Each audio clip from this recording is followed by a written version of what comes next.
इस कार्यक्रम के पुण्यार्चक हैं गुणायतन परिवार। आयरियाणं नमो आयरियाणं नमो उवध्यायाणं नमो उवध्यायाणं नमो लोये सवसाहुनं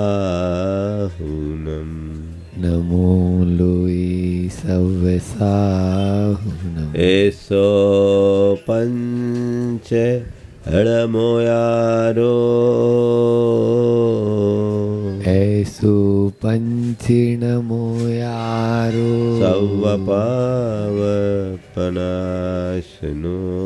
सवपावपणासनो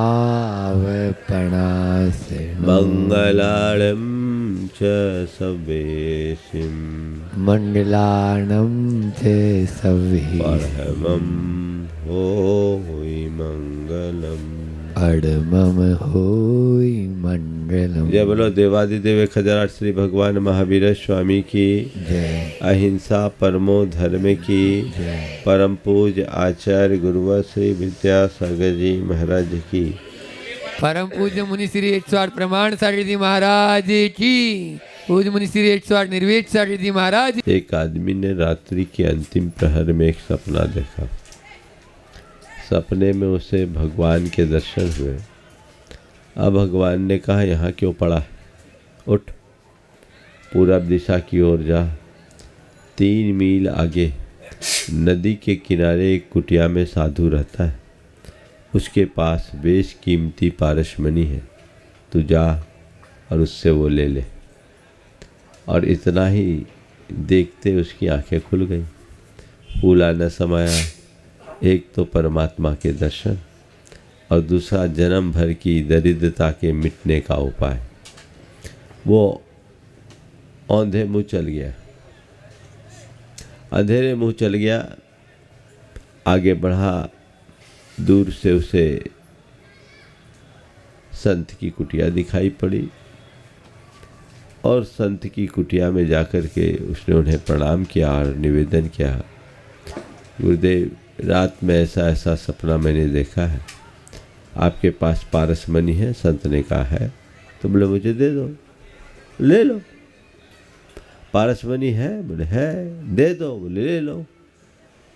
पर वो यहाँ नहीं है। लिखा, बोले देखो यहाँ से आधा मील आगे एक बरगद का पेड़ है, उसके नीचे रख छोड़ा।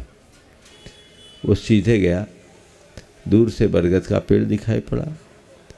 निकट पहुँचा, उसे चमकती हुई पारसमणि दिखाई पड़ी। वो लपक कर आगे बढ़ा और उमंगों से भरकर उस मणि को उठाया कि तभी उसके मन में एक नया विचार कौन था कि जरूर ये संत असाधारण है, इसके पास पारसमणि से भी कीमती कुछ है। तभी तो ऐसी कीमती मणि को ये खुले आसमान के नीचे रख छोड़ा। इस विचार से प्रेरित होते ही वो मणि उसके हाथ से उचट कर नीचे गिर गई और वो खाली हाथ संत के कुटिया में पहुंचा। इससे पहले कि वो संत से कुछ कहे, संत ने उससे पूछा, ले आए मणि? गुरुदेव मुझे वो मणि नहीं चाहिए जो आप खुले आसमान के नीचे रखते हो। मुझे वो मणि चाहिए जिसे आप सहेज के रखते हो। मुझे वो मणि नहीं चाहिए जो आप खुले आसमान के नीचे रखते हो। मुझे वह मणि चाहिए जिसे आप सहेज कर रखते हो। संत मुस्कुराए और कहा, वत्स यदि वैसी मणि तुझे चाहिए तो उसके लिए बाहर झांकने की ज़रूरत नहीं है।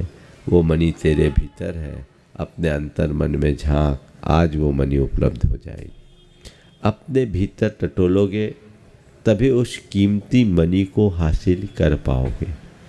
सवाल इसी का है, हमारे जीवन में हम जीवन की सही उपलब्धि किसे मानते हैं? बाहर की चीज़ों का मूल्य है, लेकिन भीतर के तत्व का कोई मूल्य नहीं, वो अमूल्य है। लेकिन हम सबके जीवन की ये सबसे बड़ी विडंबना है कि पूरी ज़िंदगी हम उस अमूल्य के मूल्य को नहीं समझ पाते। हम सब का मूल्यांकन करते हैं, खुद के बारे में नहीं सोच पाते। आप अपने जीवन भर की योजनाओं में सब चीज़ों के लिए अपना दिमाग लगाते हैं। आपकी योजनाओं की सूची में सब चीज़ें होती हैं, लेकिन जीवन कहाँ है? जीवन को कहाँ रखा? अपने जीवन के बारे में कहाँ क्या सोचा? बहुत कम लोग होते हैं जो अपने जीवन के विषय में गहराई से सोचते हैं। कदाचित सोच भी ले तो थोड़ा बहुत पुण्य करने का सोच ले, लेकिन पूरे जीवन को रूपांतरित करने का भाव और वैसा प्रयास बहुत कम लोगों का होता है। संत कहते हैं हमें दुर्लभ मनुष्य जीवन मिला है। इस जीवन को पाकर हमें चाहिए कि हम अपने जीवन का कायाकल्प करें, अपने जीवन का भीतर से रूपांतरण करने का उद्यम करें। वो हमारा पुरुषार्थ होना चाहिए। सब चीज़ें चले जाए, जीवन ही चला जाए तो सब चीज़ों का क्या अर्थ? थोड़ा कल्पना करें, आप एक मकान बनाते हो तो उस मकान में रखी जाने वाली एक एक ईंट का हिसाब आपके पास होता है कि नहीं? पर उस मकान में रखी जाने वाली एक एक ईंट के साथ उसकी आपकी एक एक सांस भी जा रही है। और मान लो उस मकान की आखिरी ईंट के साथ आपकी आखिरी सांस चले जाए तो मकान की क्या कीमत होगी? किसी के आखिरी ईंट रखने के साथ आखिरी सांस चले जाए तो उस मकान की क्या कीमत होगी? ऐसा हो सकता है कि नहीं हो सकता? हुआ भी है। हाँ, इंदौर में हुआ है। चलिए, एक नया उदाहरण हो गया। हो सकता है, किसी के साथ कुछ भी हो सकता है। और आजकल तो हम देख रहे एकदम सडन सब कुछ होता है, जैसे स्विच ऑफ हो गया और खेल खत्म। अब क्या हुआ बताओ? हम लोग बोलते आगाह अपनी मौत से कोई बसर नहीं, सामान 100 बरस का, पल की खबर नहीं। हम बाहर की बातों में बुरी तरह उलझ कर रह जाते हैं। अपने भीतर जैसी तैयारी होनी चाहिए वैसी तैयारी नहीं कर पाते। संत कहते हैं भीतर के लिए तैयारी करो, अपने जीवन के उद्धार की बात सोचो। ये और कोई साधन से नहीं होगा, उसका एक ही आलम्बन है, वह है धर्माचरण। अपने आचार विचार और व्यवहार में जब तक हम धर्म को प्रतिष्ठापित नहीं करते तब तक सच्चे अर्थों में अपने जीवनोत्थान का सौभाग्य अर्जित नहीं हो सकता। तो हमें अपनी तत्परता दिखानी चाहिए, धर्म के प्रति अपना अनुराग प्रगाढ़ करना चाहिए। मैं ऐसा तो नहीं बोलता कि आप लोगों के प्रति आप लोगों के मन में धर्मानुराग नहीं है। धर्मानुराग नहीं होता तो यहाँ काहे को आते? आप सब धर्मी तो हो, लेकिन अपने मन से पूछना मेरी प्राथमिकता क्या है, धर्म या दुनियादारी? धर्म है या दुनियादारी? जब कोई गुरुजन आ जाते तब आपकी प्रायोरिटी बदल जाती। कड़ाके की ठंड में भी आके यहाँ बैठ गए। मैं तो सोच रहा था आज छुट्टी मना लूँ, है ना? ठंड है, कोई ज़रूरी नहीं कि बिना प्रवचन के भी काम हो सकता है। लेकिन एक बहन जी कह रही महाराज आपके प्रवचन से ही गर्माश आएगी, है ना? ये आपकी प्राथमिकता बदली है तब न यहाँ आए, नहीं तो अभी बहुत रजाई में घुसे होंगे अभी भी। भले कि 9:30 बज गए, लेकिन घुसने वाले अभी भी घुसे होंगे। ये अपनी अपनी भावनाएं, अपनी अपनी दृष्टियां हैं, सबकी अलग अलग परिणतियां होती है। लेकिन ये आकर्षण होता है, लगाव होता है, जुड़ाव होता है गुरुजनों से जो खिंचाए। पर मैं पूछता हूँ कल क्या आप आओगे? जब गुरुजन नहीं होते तो आपके अंदर वैसी उमंग होती, वैसा उल्लास होता, फिर क्या होता है? प्राथमिकता बदल जाती है और यही हमें पीछे धकेलती है। अपनी प्राथमिकताओं को स्थिर कीजिए, उसे बदलने मत दीजिए। मानता हूँ कि जो गुरुओं के समागम में आप करते हो वो रोज़ नहीं कर सकते, क्योंकि आपको लगता है 1-2 दिन के लिए महाराज आए हैं, बाकी काम तो होता रहेगा, चलो अभी अपना काम करें। लेकिन अगर आप चाहें अपनी दिनचर्या को अपने हिसाब से सेट करें तो उसमें बहुत बदलाव कर सकते हैं। यहाँ पर कई लोग ऐसे हैं जिनने लगभग प्रतिदिन प्रवचन सुना या रोज आ रहे हैं, उनका कभी नागा नहीं हुआ। किसके बेस पे? क्या उनके पास कोई काम नहीं है? काम तो है, हो सकता आम जनों की अपेक्षा कुछ विशेष काम भी, और ऐसे लोग यहाँ हैं, लेकिन फिर भी लाभ ले रहे हैं। किसके कारण? केवल अपनी प्राथमिकता के कारण कि हमने तय कर लिया अभी महाराज का समागम है तो हमें प्रत्यक्ष जाकर लाभ लेना ही लेना है, इसे छोड़ना नहीं। देखो ये अंकित, अनुज और मुकेश जी, ये तीनों चेहरे यहाँ हैं, ये नागा नहीं हुए। और ये आपके अनिल सीए, वो कभी नागा नहीं किए। मैं तो देखता हूँ रोज, ये स्थायी श्रोता है। तो ये कैसे हुआ? और आप लोगों में भी होंगी, हाँ होंगी दृष्टि जिस पे चले जाए। तो ये कैसे हुआ? हम जो चाह लेते वही होता है।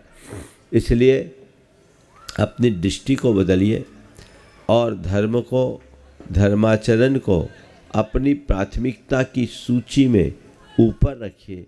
एक लक्ष्य बनाइए कि मुझे अपना निर्भव यूं नहीं खोना, कुछ करके जाना है। मोक्ष मार्ग में भगवान के वाणी के अनुरूप वर्तन करते हुए आगे बढ़ना है, जिससे अपने जीवन में कुछ अच्छा कर सकें, कुछ बेहतर घटित कर सकें और अपने जीवन को सुंदर बना सके। खाती वाला टैंक, यहाँ के लोग पूरे चातुर्मास से लगे हुए हैं। कुछ लोग यहाँ के भी हैं जो डेली आए हैं और रोज़ रोज़ समय समय पर निवेदन करते रहे। शायद आपके उसी निवेदन का प्रभाव था कि गाड़ी यहाँ तक आ गई। आज चूँकि यहाँ से हम लोगों को गोमटगिरी जाना है और यहाँ से दूरी भी ज़्यादा है, तो हम लोग, मौसम भी गड़बड़ है, इसलिए थोड़ा समय से पहले निकलेंगे और चर्या का समय भी आज थोड़ा जल्दी होगा। इसलिए अधिक विस्तार न देके सार में इतना ही आप सबसे कहेंगे कि आप लोगों की भावनाएं बहुत निर्मल है, उत्साह भी बहुत अच्छा है, आपने मंदिर भी बहुत भव्य बनाया है। अपने हृदय में वैसी ही भव्यता उत्तरोत्तर बढ़े और जीवन का हम पथ प्रशस्त कर सके। मात्र वेदी प्रतिष्ठा, वेदी बनकर तैयार है।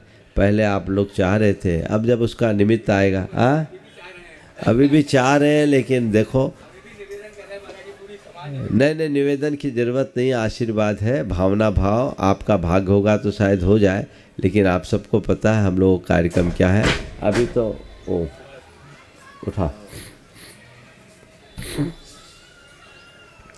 अपनी भावना को ऐसे ही बना के रखिए और इसी तरह लाभ उठाते रहे। जीवन का पथ सबका प्रशस्त हो, सबका मंगल हो, सबका कल्याण हो, सभी सुखी रहे, सभी स्वस्थ रहे। इस पुनीत भाव से, जैसा आप सबको पता है, कल से त्रिदिवसीय भावना योग का एक विशेष शिविर और 1 तारीख को महामस्तकाभिषेक का कार्यक्रम है। आप सब अपनी सुविधानुसार उसमें भी लाभ लेंगे। आज अधिक विस्तार न देकर यहीं पर विराम। बोलिए अहिंसा परमो धर्म की। परम पूज्य मुनि श्री 108 प्रमाण सागर जी महाराज की। जा वाणी की ज्ञानते सूझे लोटा लोट, सो वाणी मस्तक नमु सदा दे तमड़ू। हे जिन वाणी भारती तोई जपो दिन रैन, जो तेरा शरणा गए सो पावे सुन।